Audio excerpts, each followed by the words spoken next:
তো এখানে কিন্তু বোটিংয়ের বিভিন্ন রকমের ব্যবস্থাপনা আছে, যেমন দেখতে পাবে। কিন্তু এখানে কিন্তু বোটিংয়ের জন্য আলাদা চার্জ লাগবে। টিকিটের প্রবেশের মূল্য তো 20 টাকা আছে।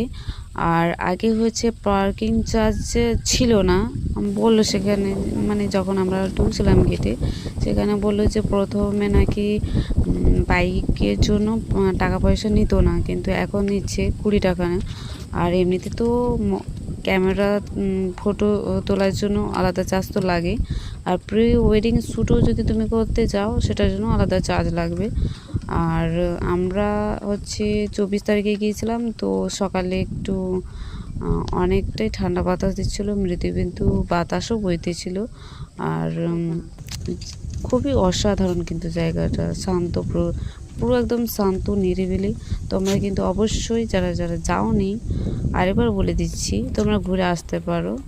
আর বিকেলের দিকে যদি তোমরা যেতে পারো খুবই ভালো হয়। এটা হচ্ছে সকালের, সকাল বলতে কটা, ওই 11টা 12টার দিকে।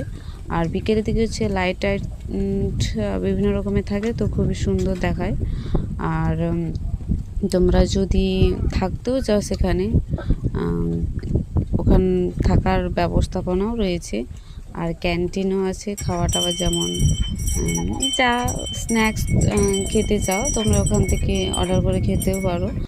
আর হচ্ছে অবশ্যই এখন তো স্কুল কলেজ বন্ধ আছে, শীতকালে এখানে সেখানে আমরা আশেপাশে গুগলে সার্চ করে দেখছি কোথায় ঘুরতে যেতে হবে না যেতে হবে। তোমরা কিন্তু অবশ্যই এখানে আসতে পারো আর ঘুরে যেতে পারো।